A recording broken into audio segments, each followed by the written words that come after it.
সম্মানিত ভাইয়ের, আমি ছোট্ট একটা আয়াত তেলাওয়াত করেছি, ওয়াকারনা ফি বুয়ুতিকুন্না ওয়ালা তাবাররাজনা তাবাররুজাল জাহিলিয়াতিল উলা। ওয়াকারনা ফি বুয়ুতিকুন্না, আল্লাহর অর্ডার, ও বান্দিরা তোমরা ঘরে থাকো।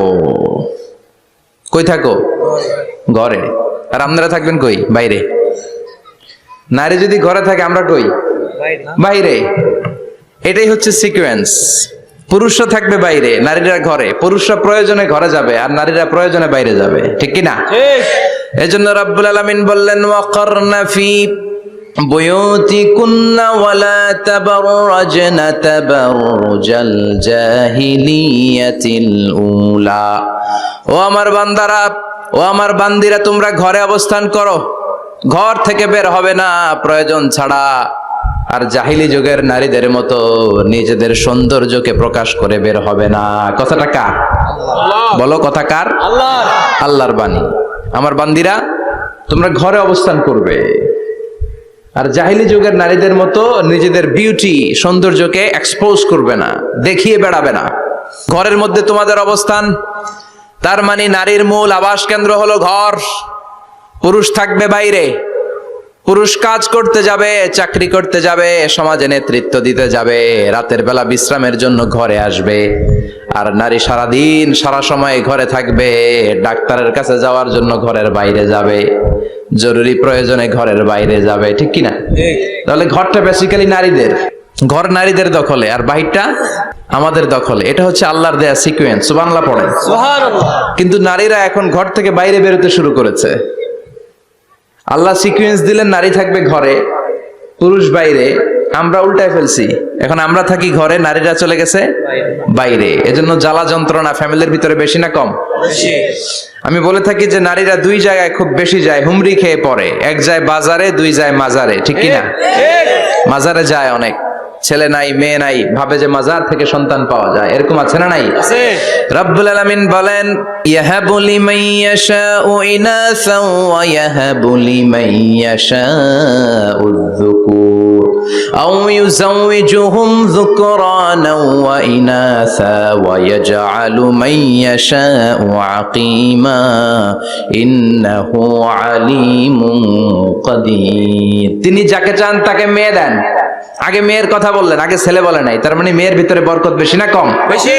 আল্লাহ যাকে চান তাকে মেয়ে দেন, আল্লাহ যাকে চান তাকে ছেলে দেন, আবার যাকে চান তাকে ছেলেও দেন, মেয়েও দেন, আবার যাকে চান তারে ছেলেও দেন না, মেয়েও দেন না। তিনি কে? আল্লাহ। এজন্য চাইতে হবে তার কাছে, মাজারে যে চাওয়া যাবে না। আমার বোনেরা, খবরদার খবরদার খবরদার, মাজারে যে কিচ্ছু যাবেন না।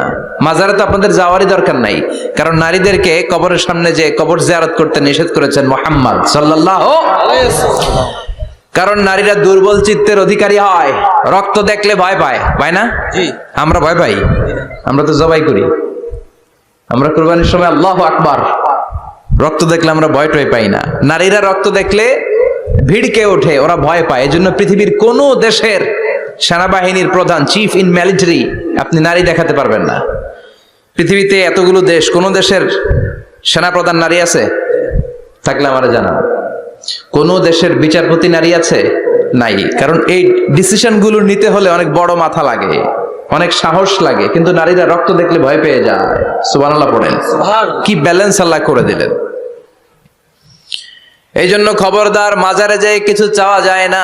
মাজারে পড়ে থাকা ব্যক্তিটা আপনার মতো এই ব্যক্তি। আল মাইয়িতু ফিল কবরি কাল গারিকু ফিল বাহরি। সাঁতার না জানা ব্যক্তি সাগরে পড়ে গেলে যেমন অসহায়, কবরে চলে গেলে মানুষ তেমন অসহায়। সে কিচ্ছু দিতে পারে না, বরং আপনি কবরের সামনে যে দোয়া করে তারে কিছু দিয়ে আসবেন, ঠিক কিনা?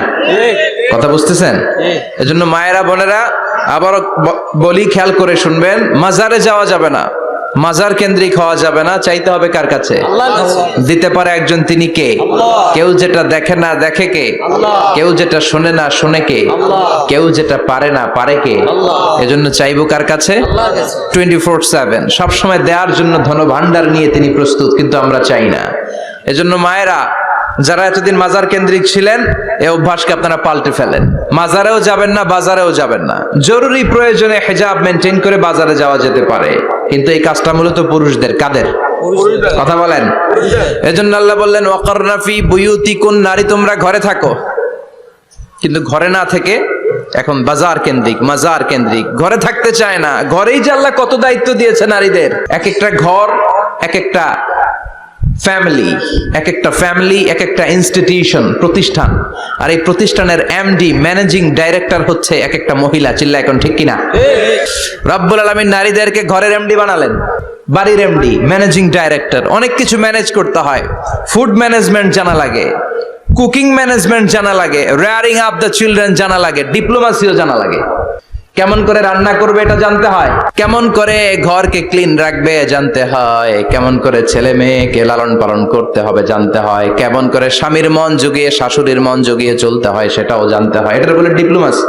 কূটনৈতিক জ্ঞান না থাকলে আরেক বাড়ির মাইয়া নতুন এক বাড়িতে যাইয়া সবার সাথে মিলেমিশে চলতে পারে? কথা কর। তো আপনার ডিপ্লোমেসি জানা লাগে, আপনার food management, cooking management, washing management, rearing up the children, চিলড্রেনদেরকে কিভাবে বড় করতে হয় এটা জানতে হয়। তো এত দায়িত্ব ধুইয়া আপনার ম্যানেজিং ডাইরেক্ট দায়িত্ব ধুইয়া আপনি বাইরে যান কেন? কথা বলেন। এজন্য আল্লাহ বললেন ওয়াকারনা ফি বুয়ুতিকুন্না, ঘরে থাকবা। ঘরে থাকলে ওই ঘরটারে বরকতময় করে দেয় কে? আল্লাহ। দেখবেন যেই ঘরে নারী থাকতে পারে না ওই ঘরটা উস্কো খুস্কো, রুক্ষ, ভালোবাসার ছোঁয়া নাই, ওই ঘরের মধ্যে মাধুর্যতা নাই, প্রেম নাই, মমতা নাই, সব কেমন যেন অগোছালো। কারণ নারীর হাত পেলে একটা ঘর যেরকম সুন্দর হয়, নারীর হাত না লাগলে ঘরটাকে ওই রকম সুন্দর করে সাজানো যায়। মাঝে মাঝে আমরাও ঘর গুছাই, মাঝে মাঝে আমরাও ঘরকে পরিচ্ছন্ন করতে চাই, কিন্তু মেয়েরা যেমন করে সাজায় আমরা তেমন করে পারি নাকি? কথা কয় না? কথা বলেন। পারি পারি। আমরাও মাঝে মাঝে রান্না করি, মহিলা রান্না করলে যেই স্বাদ হয় আমাদেরটা ওইটা হয়। কথা বলেন। এজন্য আল্লাহ বললেন ওয়াকারনা ফি বুয়ুতিকুন্না, ঘরে থাকবা। পুরুষরা থাকবে বাইরে, তোমরা প্রয়োজনে বাইরে যাবা।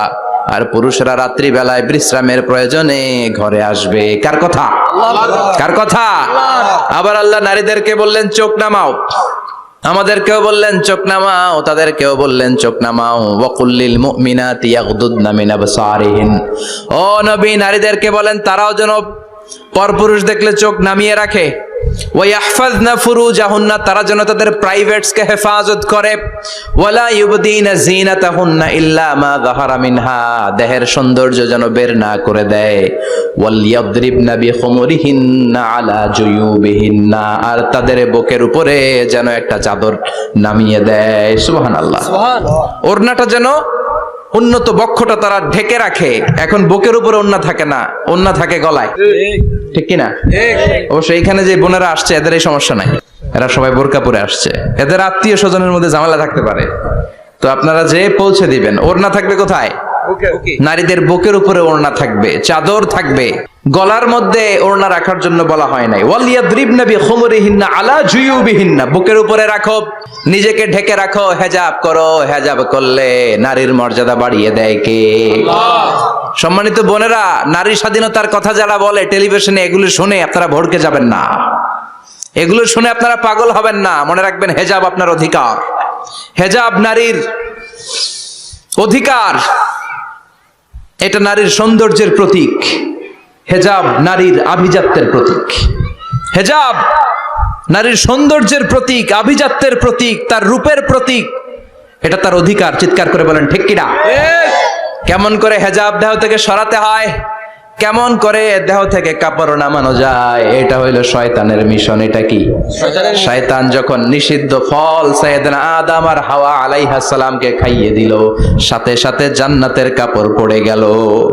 জান্নাতেও কাপড় খুলে দিল, দুনিয়াতেও খুলে। ঠিক কি না? শয়তানের মিশনই এইটা। কাপড় যত কমানো যায়, কাপড় যত কমানো যায়। এজন্য খবরদার, আপনারা অনেক সম্মানিতা। খেয়াল রাখবেন, পৃথিবীতে যে জিনিসের মর্যাদা যত বেশি, সম্মান যত বেশি, যেটা যত বেশি দামি, ওইটা তত বেশি প্যাকেটের ভিতরে থাকে। ঠিক কিনা? ঝিনুকের ভিতরে থাকে মতি, মতি খোলা থাকে না। স্বর্ণ অলংকার, স্বর্ণের দোকানে যখন যাবেন দেখবেন শাটারের সামনে এত বড় বড় তালা, অন্য দোকানে এত মোটা তালা নাই। আবার যেখানে গ্লাস ফিটিং করা স্বর্ণ রাখা হয় ওইখানেও কয়েকটা লকার সিস্টেম আছে না নাই? ঘরে যখন আমরা অর্নামেন্টস রাখি, গহনা রাখি, ঘরের সবচেয়ে গোপন কক্ষের ভেতরে, গোপন আলমারির ভেতরে, গোপন সিন্ধুকের গোপন ড্রয়ারের ভেতরে কয়েকটা তালা মেরে স্বর্ণ রাখি। জোরে কোন ঠিক কিনা? 50,000 টাকার বান্ডিল নিয়ে যখন রাস্তায় বেরোই, কেউ হাতে নিয়ে বেরোয় না, এমনি দেখায় দেখা যায় না। এই যে দেখ, 50,000। কখনো কাউরে 1,000 টাকার নোট, ধরেন এটা 1,000 টাকার নোট, কয় হাজার টাকার নোট? 1,000। কথা কয় না? 1,000। 1,000 টাকার নোট এটা। কাউরে দেখবেন যে 1,000 টাকার নোটটারে এইভাবে কইরা এদিকে অর্ধেক আর এইভাবে রেখে রাস্তায় হাঁটতেছে? কোন পাগলও হাঁটবে? কোন পাগলও হাঁটে না।